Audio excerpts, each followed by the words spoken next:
Hello everyone, I welcome again to all option my BA tutorial classes success in teaching field. हम लोग यहाँ पर BEd second year के previous year questions को answer के साथ में डिस्कस कर रहे हैं। और आज का जो पेपर है वो है आपका क्रिएटिंग एन इंक्लूसिव स्कूल यानी कि समावेशी शिक्षा। 2020 में जो प्रीवियस ईयर के क्वेश्चंस थे वो मैंने आंसर के साथ में आपको अपलोड करा दिया है। और आज जो हम लोग डिस्कस करेंगे वो ये देख सकते हैं 2019 में जो पूछे हुए हैं उसको आज हम लोग डिस्कस करेंगे। और मेरी कोशिश रहेगी कि मैं आपको कॉन्सेप्ट बेस और इजी लैंग्वेज में समझाऊं ताकि आप उसको अपने भाषा में भी लिख सकें। एक छोटी सी रिक्वेस्ट है कि वीडियो अगर आपके लिए थोड़ी सी भी हेल्पफुल होती है तो आप ज़्यादा से ज़्यादा बच्चों के साथ में शेयर करें, लाइक सब्सक्राइब और कमेंट भी करें ताकि आपकी वजह से एक शिक्षक की हेल्प हो सके। शुरू करते हैं। यहाँ पर आप देख सकते हैं 40 नंबर का होता है, 3 घंटा आपको टाइम मिलता है। और अगर क्वेश्चंस की बात करें तो यहाँ पर आप देख सकते हैं क्वेश्चंस की अगर बात करें तो आंसर 3 क्वेश्चन, सिर्फ आपको 3 क्वेश्चंस करने हैं। और आपको क्वेश्चन कितने दिए रहेंगे? 6 क्वेश्चंस यहां पर दिए रहेंगे। चलते हैं क्वेश्चन की तरफ।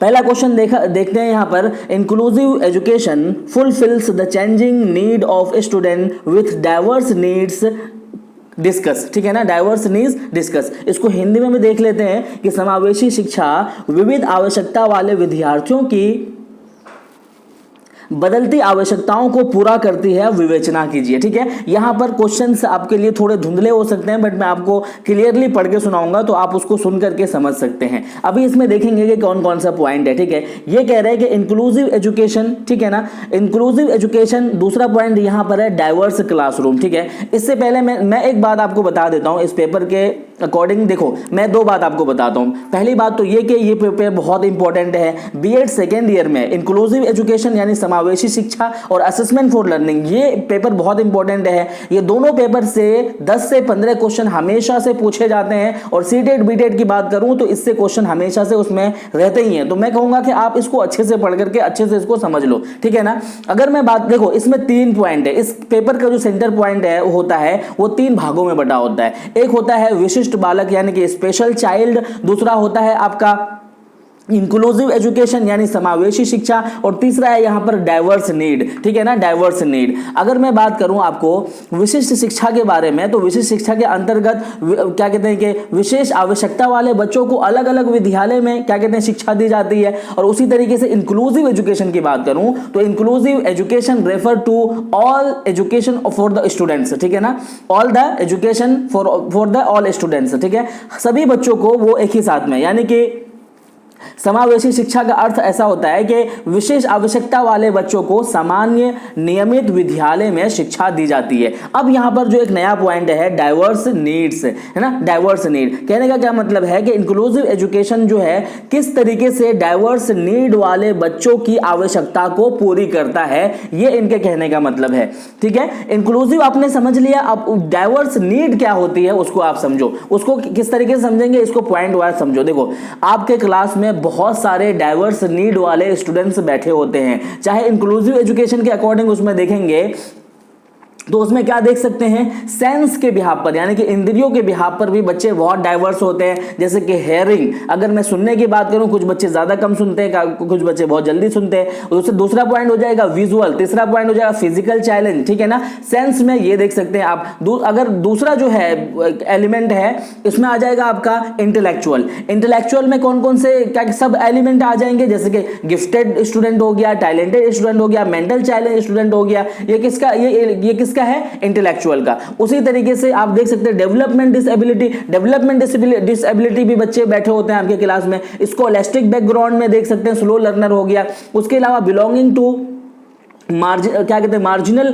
ग्रुप, जैसे कि एससी एसटी क्लास है या फिर पुअर क्लास है, हेल्थ प्रॉब्लम, ये सारे जो है आपको इसको क्या कह सकते हैं, इसे डाइवर्स नीड कह सकते हैं। इन बच्चों को, ये जो है डाइवर्स नीड वाले बच्चे होते हैं, तो इन बच्चों को आप किस तरीके से समावेशी शिक्षा प्रदान करेंगे, उन्हीं सारी चीजों को यहां पर डिस्कस करना है। तो आई होप कि ये क्वेश्चन आपको समझ में आ गया होगा। कोई क्वेश्चन अगर क्वेरीज है तो आप कमेंट सेक्शन में जरूर लिखिएगा, वहां पर और भी ज्यादा क्लियर कर दिया जाएगा। देखिए यहां पर जो क्वेश्चन है वो बहुत धुंधला है, आपको मे बी के पढ़ने में डिफिकल्ट होगा, बट मैं आपको पढ़ के सुना देता हूं कि यहां पर क्या पूछा जा रहा है। यहां पर अगर आप देखेंगे एनवायरनमेंट के अकॉर्डिंग तो आपको पता है कि inclusive environment need adaptation and modification on physical ground, यानी कि फिजिकल ग्राउंड का क्या मतलब है कि जो इंक्लूसिव एनवायरनमेंट वाले जो बच्चे होते हैं, एडेप्टेशन यानी कि अनुकूलन है ना, और मॉडिफिकेशन यानी कि बदलाव। आपको अच्छे तरीके से पता है कि जो इंक्लूसिव बच्चे हैं उनको एनवायरनमेंट के अकॉर्डिंग आपको सब कुछ बना के देना है, यानी कि ये कहां पर बना के देना है, फिजिकल ग्राउंड, यानी कि ग्राउंड के लेवल पर। अगर उसके इंफ्रास्ट्रक्चर की बात करें तो उसके इंफ्रास्ट्रक्चर भी बहुत अच्छे तरह से बना होना चाहिए, प्रॉपरली तरीके से उनका इंफ्रास्ट्रक्चर हो, प्रॉपरली तरीके से उसकी बाउंड्री हो, उसके वॉल हो, उसकी जो क्या कहते हैं कि रेलिंग है अच्छे तरीके से होना चाहिए, उसके क्लास का इंफ्रास्ट्रक्चर अच्छे तरीके से बना होना चाहिए, यानी कि फिजिकल ग्राउंड यानी कि इस जमीनी स्तर पे वो सारी चीजें बना होना चाहिए, सिर्फ कहने से नहीं होगा। तो उसमें जो है क्या कहते हैं मॉडिफिकेशन और अडेप्टेशन यानी कि अनुकूल, उसमें जो बदलाव है उसमें होने चाहिए, चाहे क्योंकि उसके बदलाव कैसे कैसे होंगे, उसकी रिक्वायरमेंट अलग अलग होगी ऑब्वियसली। जब सब बच्चे जो है अगर डाइवर्स है सारे बच्चे तो उसकी रिक्वायरमेंट अलग अलग है, तो उनके रिक्वायरमेंट के अकॉर्डिंग आपको क्या करना है, अडेप्टेशन करना है और मॉडिफिकेशन करना है। तो ऑब्वियसली ये मॉडिफिकेशन आप कर सकते हो, उसके जिस तरीके से रिक्वायरमेंट होगी, आवश्यकता होगी। अगर बच्चे व्हील चेयर से आते हैं तो आपको किस तरीके से उस आपको जो है सपाट के तरीके से आपको अपना चेयर क्या कहते हैं कि स्टेयर्स बनाने होंगे। तो ये सारी चीजें आपको ध्यान देना है। आपके स्कूल में बहुत सारी फैसिलिटीज होना चाहिए, जैसे कि लैब है, जैसे कि क्लासरूम है, आपका जो क्या कहते हैं कि क्लास है वो किस तरीके से होना चाहिए, उसमें रोशनी भी होनी चाहिए, उसमें हवादार होना चाहिए। ये सारी चीजें आपको ग्राउंड लेवल पे यानी जमीनी स्तर पर करके देना होगा। तो ये भी समझ में आया होगा आई होप के। बढ़ते हैं नेक्स्ट क्वेश्चन की तरफ। देखिए नेक्स्ट क्वेश्चन में कह रहा है, यहां देख सकते हैं, explain the required resource on inclusive setting school. ठीक है ना, ये क्या कह रहे हैं, explain the required resource inclusive setting school. इसका क्या मतलब है, ठीक है, ये कह रहे हैं कि क्या कहते हैं कि आप एक्सप्लेन करिए, आप एक्सप्लेन करें required resources in inclusive setting school, यानी कि आपका जो स्कूल है ना, उस स्कूल में कौन कौन से रिसोर्सेज ऐसे होंगे जिनके रिसोर्सेज के बिहाफ पर आप उन बच्चों को पढ़ा सकते हैं। तो ऑब्वियसली अगर आप इनके स्कूल की बात करें तो उनके स्कूल कैसे बने होने चाहिए, वो पूरी क्या कहते हैं कि इंफ्रास्ट्रक्चर बने होने चाहिए, उसकी दीवारें, उसकी बाउंड्रीज, उसमें सारी तरह की फैसिलिटीज होना चाहिए, है ना। उसके अगर ये कहा जाए एलिमेंट्री लेवल पर अगर इनके स्कूल की बात करें, है ना, किनके स्कूल की बात करें, ठीक है, इन क्या कहते हैं कि रिसोर्स इंक्लूसिव स्कूल की बात करें तो वहां पर क्या होना चाहिए, कम से कम 6 क्लासेस होने चाहिए, है ना, एक साइंस का लैब होना चाहिए, एक जो है आर्ट एंड क्राफ्ट का लैब होना चाहिए, उसके बाद जिम होना चाहिए, उसके बाद क्या क्या कह सकते हैं, स्पोर्ट के रूम होने चाहिए, प्रेइंग रूम होना चाहिए। तो ये सारी चीजें एक स्कूल के अंदर में कंपलसरी है कि ये सारी चीजें उनके अंदर में होना ही चाहिए। ये समझ में आया होगा। अगर नहीं समझ में आया है तो मैं आपको पीडीएफ के माध्यम से और बोर्ड के माध्यम से अच्छे तरीके से क्लियर कर दूंगा। बढ़ते हैं नेक्स्ट क्वेश्चन की तरफ। यहां देख सकते हैं आप चौथे क्वेश्चन में क्या कहा जा रहा है, discuss the education need of student with diverse need.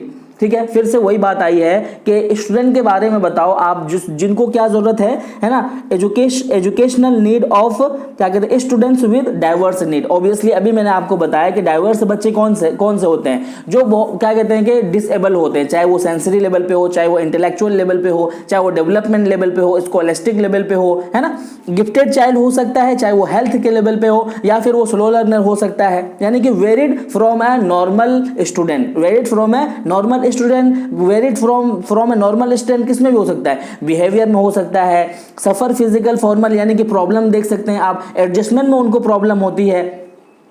तो ये जो सारी चीजें हैं ना, इनको आपको बताना है कि ये जो डाइवर्स नीड स्टूडेंट है इनको किस तरीके से आप समझते हैं, इनको किस तरीके से आप पढ़ा सकते हैं। तो एक टीचर का यहाँ पर रोल होगा कि टीचर जो है उन सारे प्रॉब्लम को समझे, उन सारी चीजों को समझ करके वो आगे बढ़े। तो ये भी आपको आई होप कि समझ में आया होगा। बढ़ते हैं इस क्वेश्चन की तरफ।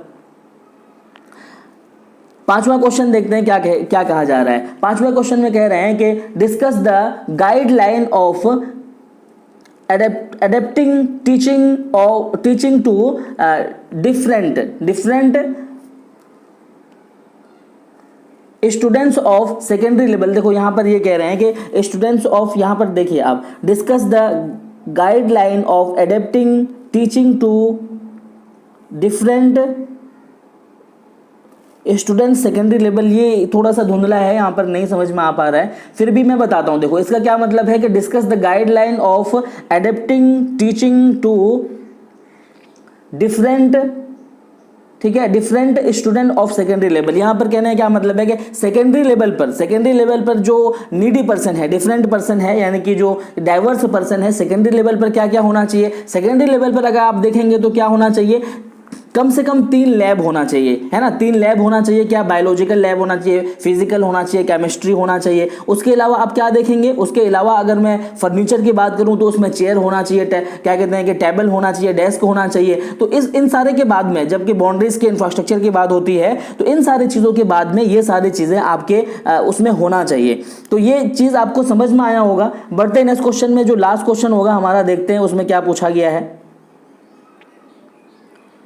छठा क्वेश्चन देखते हैं यहां पर क्या कहा जा रहा है। छठे क्वेश्चन में लिखा है कि discuss the evaluation strategies used for of students with diverse needs. Diverse need आपको मैंने बता दिया कि डाइवर्स नीड वाले बच्चे कौन से होते हैं, उनको मैंने बता दिया। अब जो डाइवर्स वाले बच्चे जो हैं, उन बच्चों का जो इवैल्यूएशन होगा वो किस तरीके से होगा, ये क्वेश्चन सीटेट में बहुत पूछा जाता है, ठीक है ना।